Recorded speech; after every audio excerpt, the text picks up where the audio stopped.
Today on the John Ankerberg Show, how can you find help from God when you are suffering from chronic pain or facing a life-ending illness?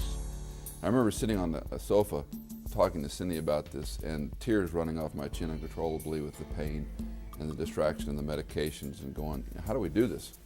How do we keep on? The Apostle Paul was writing to his brothers in Asia, and he inasmuch says, I don't want you friends to be uninformed about what we endured. We were facing conflicts far beyond our ability, far beyond, to the point where we even despaired of life. Hello, I get that, because I'm there often. My guests are Joni Eareckson Tada, the founder of Joni and Friends, an international ministry for people with disabilities, and Dr. Michael Easley, President Emeritus of Moody Bible Institute and lead pastor at Fellowship Bible Church in Brentwood, Tennessee. We invite you to join us for this special edition of the John Ankerberg Show. Welcome to our program. As you heard, we've got two great guests with us today. We got Joni Eareckson Tada and we've got Dr. Michael Easley. And we're going to talk with Michael, and the topic is fantastic. Michael's in chronic pain all the time. So is Joni. And so are a lot of you that are watching. What do you do when all the props are knocked out and your husband can't help you, your wife can't help you, your best friend can't help you, your doctor can't help you, your attorneys can't help you, and your church doesn't help you, and you and God are all alone? Is that where you're at right now? Michael, I want you to tell your story of what's happened to you in the last few years. I want them to also know you're responsible for me being on 1,000 radio stations every day, okay? This is the guy that said, Ankerberg, you gotta go do this. We wrote a book together, and before I knew it, I was doing this, and God's taken that thing and it's going all around the world. Right. This is the guy that's responsible, but along the way, stuff's happened, and I want you to tell what has happened. You started out saying fantastic program to live in chronic pain, and you know I just disagree on the front end. Probably 2001, started having some hip pain, and I played racquetball 3 times a week. I had a weight trainer. I was in great shape for a 40-something, and little by little they discovered I had lower back issues, L4-5S1 technically. I've had 2 surgeries in that zone, and live with the chronic sciatica pain down your legs, referred pain. And then in 2008, Cindy and I did what we called the medical tour. We have friends in high places, and so we were able to go to 5 leading spine doctors around the U.S. And they all said at some point I would need a large surgery in the back of my neck, the cervical region. So that was the good news, bad news. That whole process, living with chronic pain, when the drugs and the doctors and everybody's got an opinion. You know, Cindy's a remarkable wife. I know Ken's a remarkable husband, but there are things that you have to do that are between you and God, and those are lonely places to live in, that level of pain. When the narcotics don't help, the drugs are, you know, I call them diversion therapy. They create new issues for you that might take you off pain, but they really don't solve anything. Yeah, listen, I remember when you were president of Moody Bible Institute. You are still one of the best conference speakers we've got in America. I love hearing you speak, and so do a lot of other people. And you were traveling from corner to corner. I couldn't keep up with you. And you had like 10, 15 meetings a day when you were at Moody. And you had all these students at Moody. And then I remember this pain coming in, and you trying to take these pills, and they were not helping you, and you were in straight agony. Yeah. I was down about 170 pounds. I needed to be about 200. I was on so many narcotics, and they were managed, but I couldn't drive. I had to have someone take me places because of the level of medication I was on. I remember sitting on a sofa, not necessarily in the sequence of time, but talking to Cindy about this, and tears running off my chin uncontrollably with the pain and the distraction and the medications, and going, how do we do this? How do we keep on? And I told her, I said, you know, I want to jump off a cliff. Now, I wasn't suicidal, I wasn't intending to, but that's how you feel when you get to there. She said, I don't want to live with this. Lord, if this is my lot, take me home. And she said something to me, it's one of those defining moments. She said, you know, I said, how do you do it? How do you press on, Cindy? And she said, I look back on our life, and God has been faithful to this day. why would he not continue to be faithful? Yeah.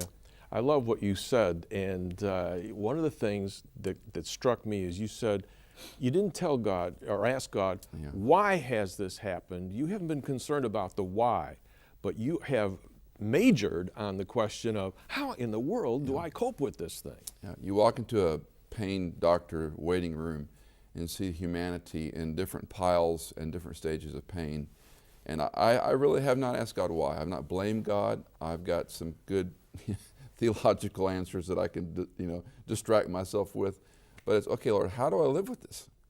How do I go on the next day? How do I not bite my kids' heads off and treat Cindy unfairly and be rude to people I work with and snap at people in meetings? Because when you're in that level of discomfort, it's the constant distraction. It's like a rheostat. You can't turn it down. And you keep trying some new thing. And it's a hard place to live, but a lot of people do manage. And so the question is, Lord, I often say, I'm not asking for a miracle, but I'd like to have an immovable faith. Lazarus got a miracle. He was raised from the dead, but he had to die again. I always thought that was sort of a bad deal. So how do I live between now and that ultimate? Yeah. When you came out of your operation, okay, even before you went into the operation, we talked.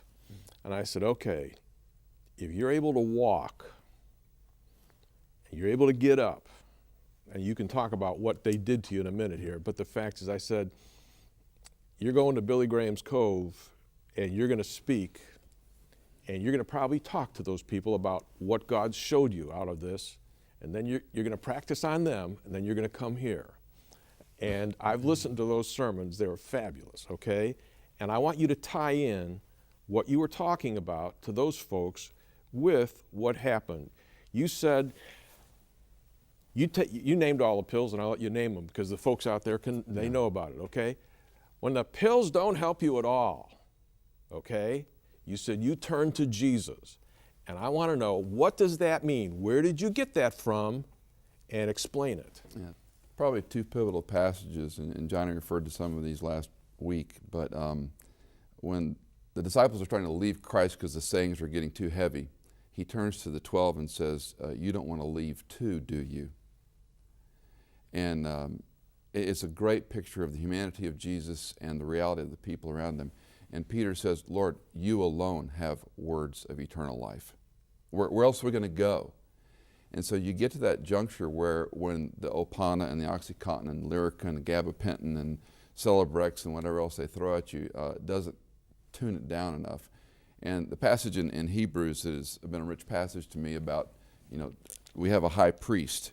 And I love what the author of Hebrews says here is that I've got a high priest who understands what I've been through. Let me read it, and we'll put it up on the screen for people, and then you can comment whatever you want. Hebrews 4:14. Therefore, since we have a great high priest who has gone through the heavens, Jesus, the Son of God, let us hold firmly to the faith we profess. For we do not have a high priest who is unable to sympathize with our weaknesses, but we have one who has been tempted in every way just as we are, yet without sin. Let us then approach the throne of grace with confidence so that we may receive mercy and find grace to help us in our time of need. Now, take that apart for us. Well, for me, John, when I started studying this passage and memorizing it when I was recovering from the surgeries and the pain, to see that I have a priest, the great high priest. The priest is an intercessor, and in both Old and New Testaments, we have the great high priest. So we have this picture of someone who has passed through the heavens into a heavenly place, Jesus, the Son of God. So the first thing it tells me is that I have someone who understands. In fact, the author goes on to say he sympathizes with us. Sympathize there doesn't mean just to feel with, but that he is in that with us. The word sympathes, we talk about empathy and sympathy, feeling sorry for, feeling with. Christ identifies completely. So I have this advocate, this priest that completely understands chronic pain, depression, discouragement, the wounds of a loved one who's left someone, losing a child, the greatest grief I think we could face. All the litany of things in life that happens to us, MS, diseases, he understands. There's not one emotion he does not comprehend. And for my theological brain, that's hard to get there. But the more I study this, that's the type of priest we have. The fact that he understands. And then it says to hold fast our confession. So to me it says, what do you believe? And when the props are knocked out, do I hold fast to what I have said I believed, no matter what my experience tries to tell me? My experience rarely aligns with my theology. My experience tells me to doubt God, to doubt the church, to doubt God's people. Why am I in this situation? In the sense that it's not working. There ought to be a way to control the pain, Lord. I don't want to be a grump. I don't want to be unpleasant to be around. But he sympathizes with. I have a dear friend who's an orthopedic surgeon. I had the back of my neck, you have 7 C vertebrae, and they have fused C 3, 4, 5, 6, 7, and T1. They've taken all the discs out. They've put rods and pins and bones and plates and who knows what else back there. There's probably a smiley face back there. I don't know what they put in back there. But they had to do that to save your life, basically. Basically, I was going to be in a wheelchair, and they said, you can either do this operation or be a quadriplegic. And so given that option, you say, I'll try the surgery. So with that surgery comes the recovery, which is very elongated. And I talked to all these doctors. They all have an opinion. Surgeons cut for a living. I have one friend in Virginia who does this surgery for a living, and he also has the same problem I have, degenerative disc disease and spinal stenosis. So I call him and I say, what should I do? And I give him the ABC approach, and he says, absolutely don't do that one. This is the one you want to do, and why? And so I said, all right, Tom, I'm going to do that because you told me to. He has the same symptoms I have. He performs these surgeries for a living. And he's following me very closely to see how I'm doing, because he doesn't want to do the surgery because of the outcomes aren't 100%. I trust him more than any doctor because he knows the surgical aspects. He has the pain himself, and he performs this on people. He can sympathize with me in a way. He gets it. That he gets it. Christ gets it. And there's not a problem or a pain or disappointment that we have in life that this high priest doesn't get. So draw near to that throne of grace. All right, hold on to that. We're going to come back to it. We're going to take a break, and we're going to come back and say, yeah, this is great about our high priest. Now, how does that get to you? Okay? How does this work? How has it worked in some of your hairy experiences, okay? Where it's just been you and God alone and a ton of pain. All right? Talk about that when we come back. Stick with us.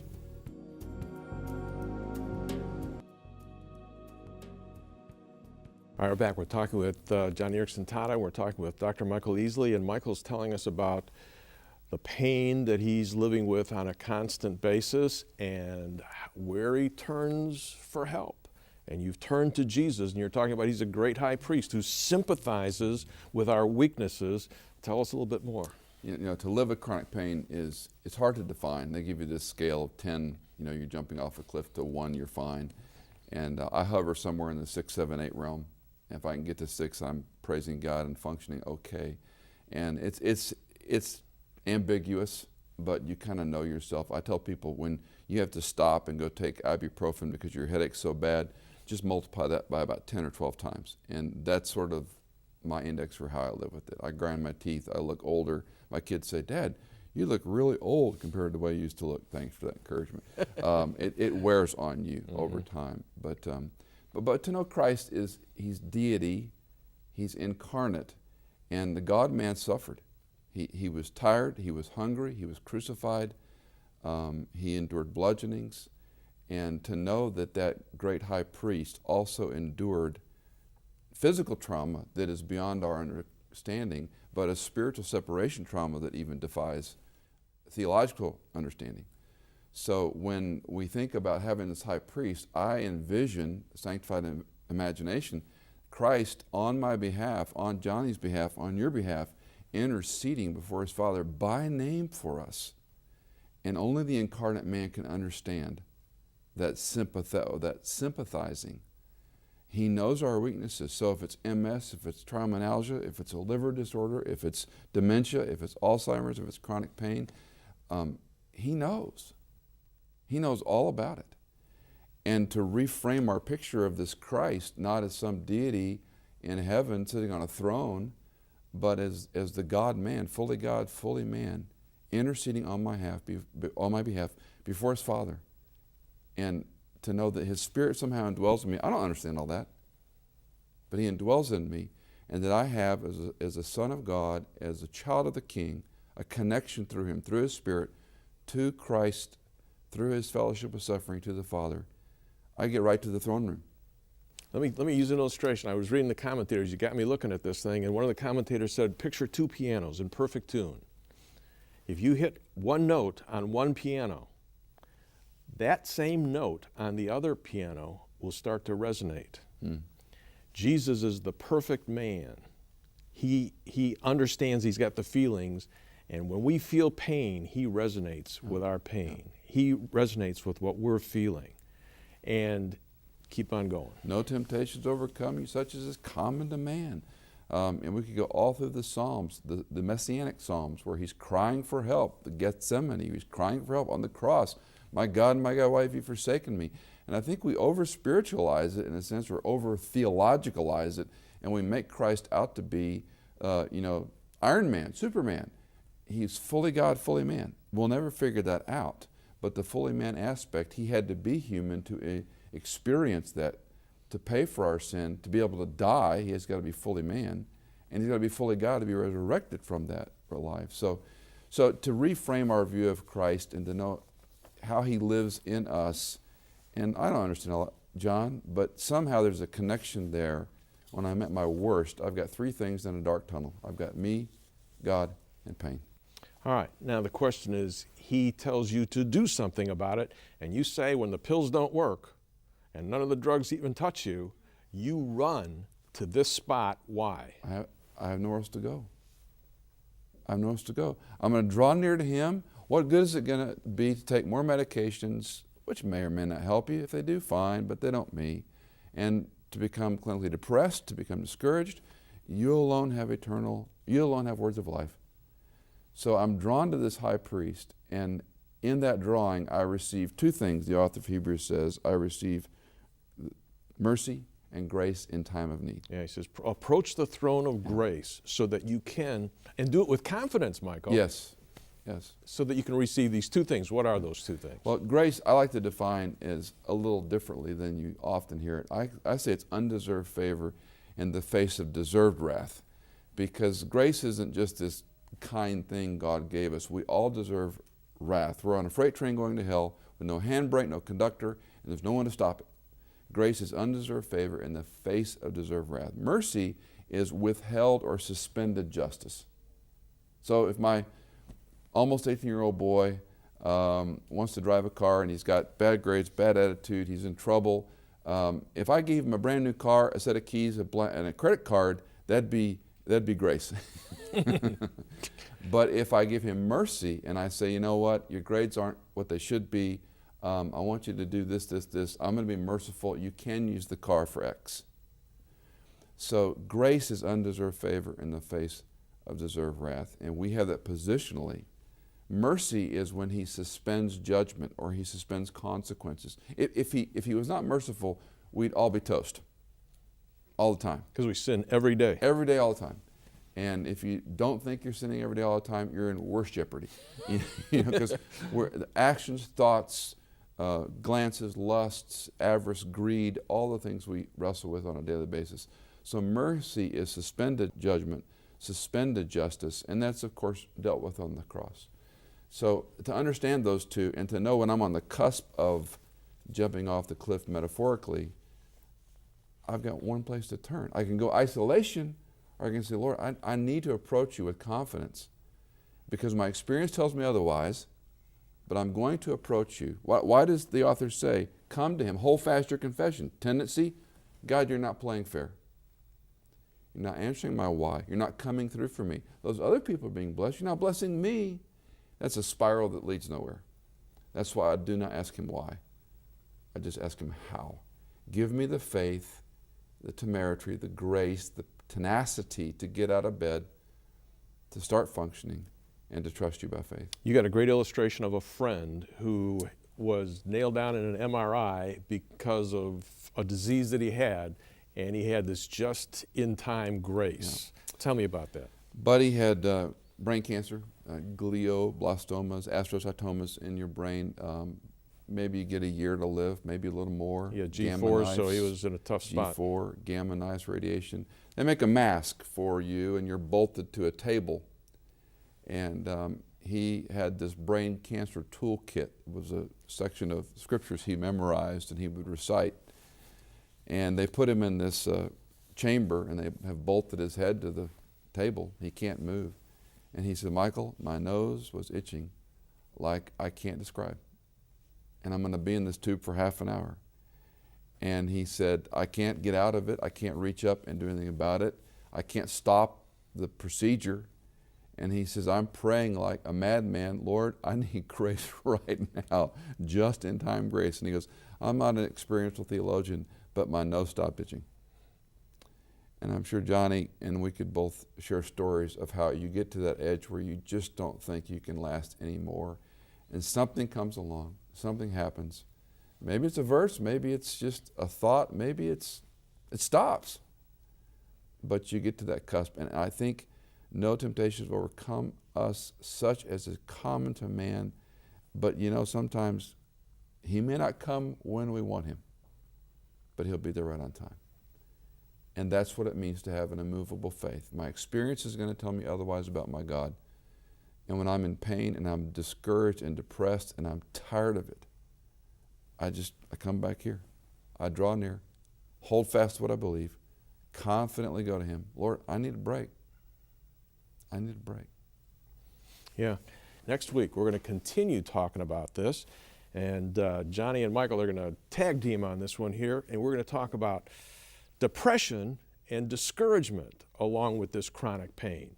Because when you have the disease and you've got this constant pain, boy, it's easy to get discouraged and it's easy to be depressed. And you both have been there. And a lot of our folks that are watching are there right now. Okay? Folks, join us next week and we're going to talk about these topics. Stay tuned for scenes from next week's program. Well, thank you for joining me today.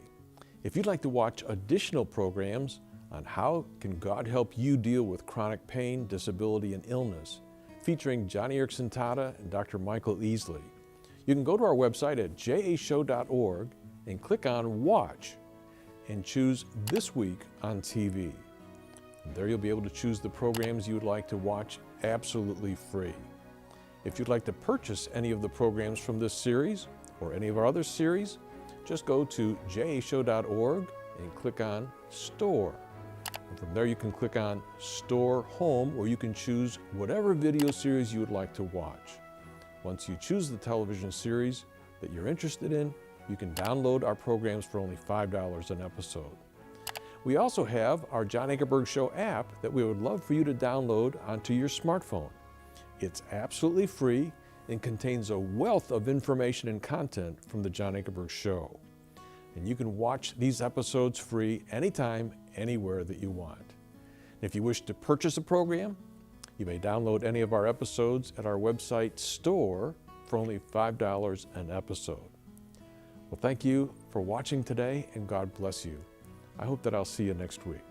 And I didn't know if I could go on. I did not see how I could function in life.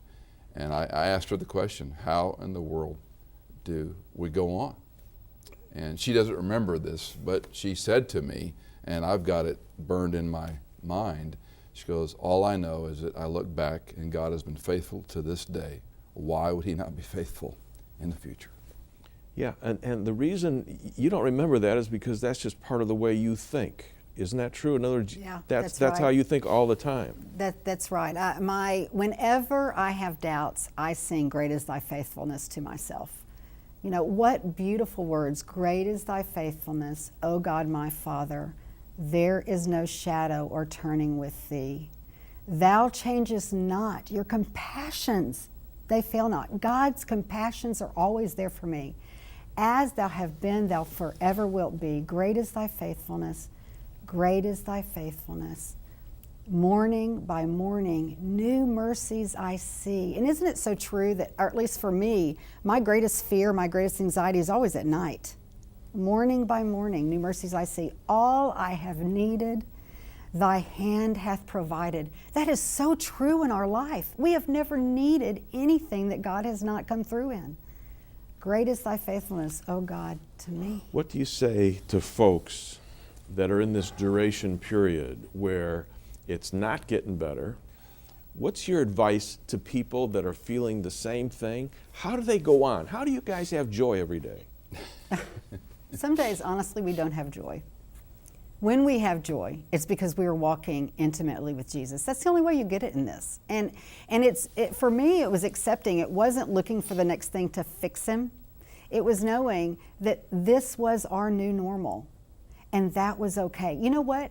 You don't have to feel okay to be okay. Because of the Lord's God's compassion, because he is with me every step of the way, because he is faithful to me, to Michael, we're okay. We're okay. I have God's peace. I have his presence. What more do I need? Great stuff. We're talking with four marvelous people: Dr. Michael Easley, his wife Cindy, Ken Tata, and his dear wife, Johnny Erickson Tata. And Ken, I want to talk about the routine. If anybody's got a routine, you've been in this routine. And folks out there, they want to know, how do you get through taking care of Johnny day after day after day? And Johnny, how can you keep your spirits up when you have this searing pain? And we're going to talk about the series of blows that come to you guys. You are dealing with problems that very few people have to deal with. And yet, your love for each other, your love for the Lord, this thing was pounding you right in the ground. It was killing you off, both of you. You were both at a spot becoming depressed.